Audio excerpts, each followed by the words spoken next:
Okay, ladies and gentlemen, so here we go with the Bari sax. This is a Jupiter. This is black lacquered, and as you can see, this is not new. This horn is on loan, and I did not buy this. I do not own this. So as you can see, this case is not in the best shape. I mean, obviously, when you get a Bari sax, you definitely want to make sure that you have a good case. But I'm sure that when this thing was new, it was actually pretty good. But the whole reason why I'm showing you this case is because of this feature right here, some wheels. It's a really good idea if you're getting into playing Bari sax to get one that has a case with wheels. Also over here, I have my tenor saxophone stand that's you can use for alto on the top peg there, tenor on the bottom one, but you definitely want to make sure that you get a Bari sax stand so that way your instrument is secure when you're not playing it or you're playing doubles or something like that. Okay, so let me prop this thing on the table and then we'll open it up and see what we have here. This case also has two straps here. It is pretty heavy, so if you're younger or not as strong to hold it by the one, you can obviously get two people. This one also doesn't have the locks on it. So here we go.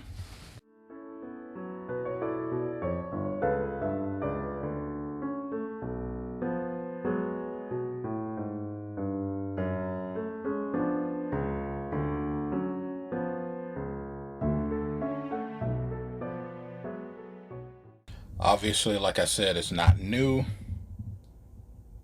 There's some tape here. Okay, so let's go over some of the things that you want to look out for. One of the first things that you want to do is take a look at the neck strap that it comes with. And as you can see here, this neck strap has a plastic hook. And if I actually own this instrument, the first thing I would do is take this thing and throw it in the garbage. I never ever use any kind of neck strap with a plastic hook. Also, even though this seems to be pretty well padded here, it has this single point that it comes down to like this, and I don't particularly like those kinds of straps. It puts an undue amount of pressure around your neck and constricts your airflow. BG sax harness. I use this for alto, tenor, and now Bari sax. I like this in terms of the way it feels for these heavier instruments, but I also will say that if you are a full-figured woman, you may find this to be uncomfortable. I'll show you what that looks like on myself a little bit later. Okay, also, you want to make sure that you got yourself some reeds. These Ricos are pretty much the industry standard beginner reeds. I wouldn't necessarily start out with threes, maybe twos or 2.5s for beginners, which obviously brings me to the mouthpiece. So if you are a doubler and you have to start playing Bari, it's really not a bad idea to use the mouthpiece that it comes with. I always try the mouthpiece that the horns come with because this one is actually really good. And here I have a mouthpiece patch. I usually use the Selmer ones, the Selmer teeth and mouthpiece saver. I have yet to find any of those online, but I got mine at a regular brick and mortar music store. Okay, so if we look here, you can see that this does not have a high F sharp key, but obviously this is a low A baritone saxophone. Now I talked about this mouthpiece here, and I talked about these reeds here, and usually if you're a doubler, if you're a beginner, you don't want to go spending a whole lot of money on reeds and mouthpieces if you really don't know what to expect. In here I have a Rico Metalite, it's a 5, and I also have a synthetic reed here. Alright, so let's open this box up and see what we got here. And right here I have this Fibercell 3.5 reed for Bari sax, and right here I have this Metalite Bari sax. I think I paid around $35 for this. and this was around $17, definitely less than $20 for this. So let's open this box up and see what we have here. And bam, no ligature. Aye! This is the M5. If you're an alto or tenor player, then I'm going to give you guys a real heads up on the kind of things that you should be practicing when you're moving to this instrument. Obviously, you're going to really have to focus on getting the low notes to speak well. You can see this bell on pretty much all low A Bari saxophones is much more cylindrical than it is conical, and that gives it a really nice balance in the low register that you really don't get from the other saxophones. Alright, so let's put this thing together, play through, and see what we got. Okay, first thing I want to do is show you the strap and that issue that I was talking about. You can see when the pressure's here, you can see what type of distortion this is doing to my neck. And with this harness, pretty much all of these saxophone harnesses are all pretty much designed the same way. You can see it has a metal hook here, which is great. Put this on, and this is much more comfortable. But as I said earlier, if you are a full-figured woman, or I guess a man for that matter, you can see how this could possibly be uncomfortable. I actually find it to be quite comfortable. I'm usually wearing a jacket with this. I'm using the stock mouthpiece, and I'm using this number 3 Rico reed. So I generally just want to get an idea of how this thing is going to play.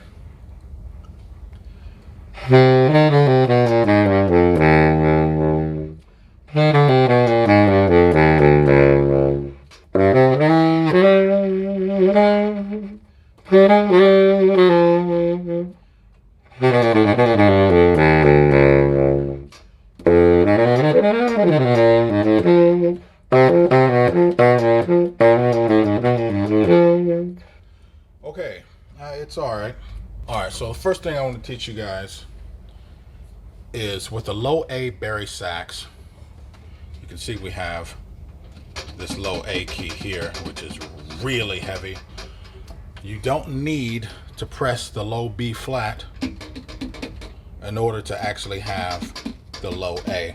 It's articulated, so if I'm playing the low B, I can go from low B just straight to the low A key without having to move my pinky to the low B flat key. Like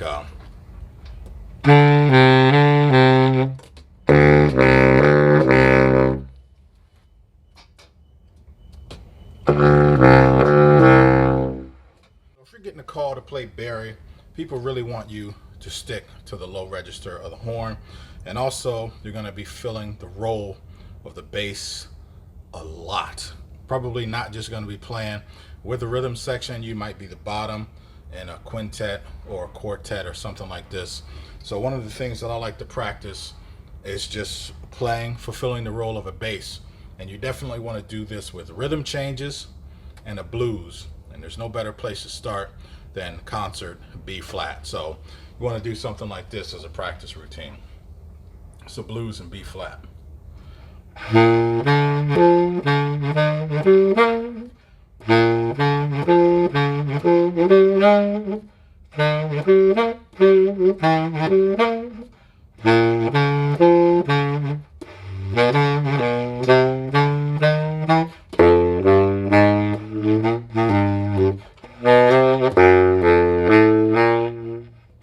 Obviously, you want to do that in all 12 keys. Start concert B flat, F, and just work your way around being very familiar with being able to do something like that. Okay, I'm going to switch mouthpieces now. I'm still going to use this ligature. Hopefully it'll fit. Okay, guess what? This ligature does not fit on this. This is why they should be sending us a ligature with these mouthpieces. So, bad, Rico, bad.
That is a serious left hand pinky workout.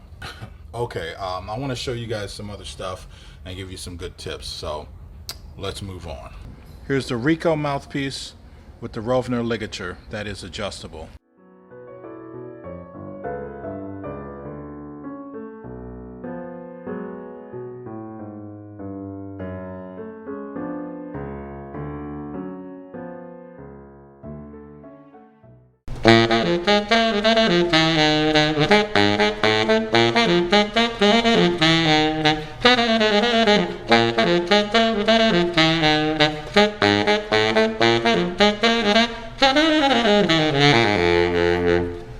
All right, rhythm changes in B flat.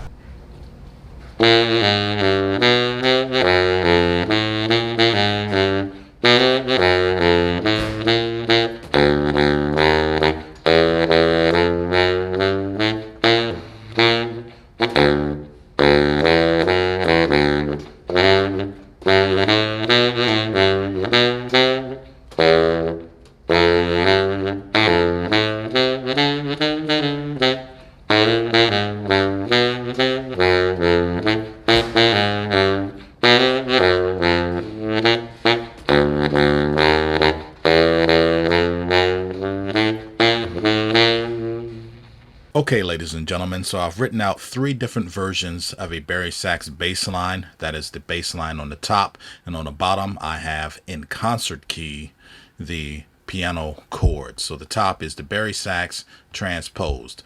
All right, so you notice on beats 1 and 3, this is where we generally have our chord tones, and this is what we kind of want to go after. This first example is going to be a very scale type approach. The second example is going to be a very arpeggiated approach. And the third example is going to be something much more likely of what we would play, because we actually have to breathe. There's going to be some rest, a mix of the two, scale / arpeggios, and also some rhythmic variation just to compensate for breath and making it a little more interesting. So let's see how this progresses throughout.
Okay, here's that thing I always play, but I'm gonna do it on Bari, and look at this pretty thing.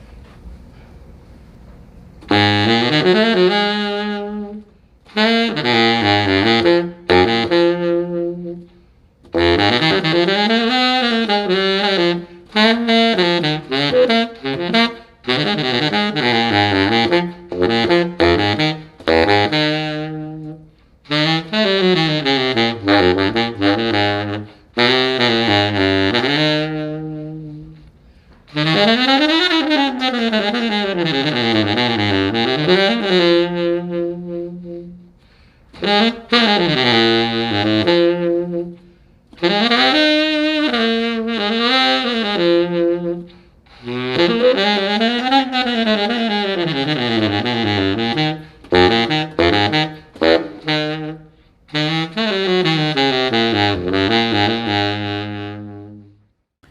here, ladies and gentlemen, I have the best of the three bass lines that we went over before.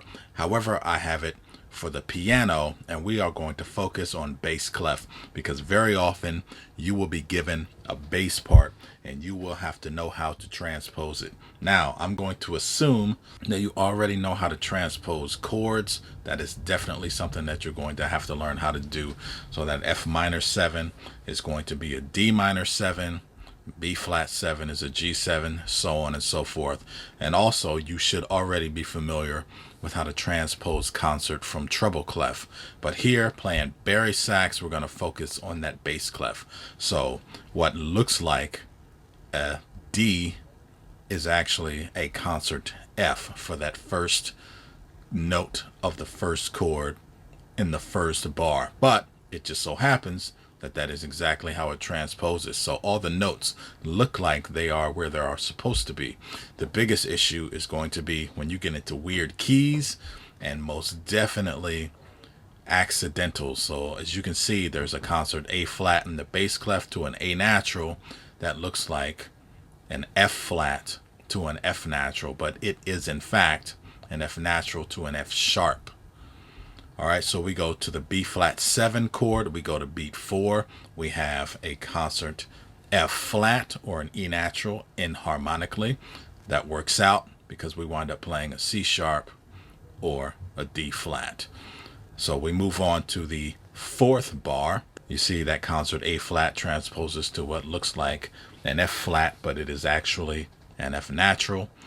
And we go on to the next bar, bar 74 here. If we go to beat 4, that F to an F sharp, that's your D to D sharp. That looks good. We go to the G7, and you are going to run into this a lot. Let's go to beat 4 of the G7, and that looks like a G natural to us, but it is in fact a G sharp because it is a concert B. And let's go to the C7 chord on beat 4. That looks like a C natural, but it is in fact an E natural, just like we had the F flat and harmonically on the B flat 7 of the 2nd chord.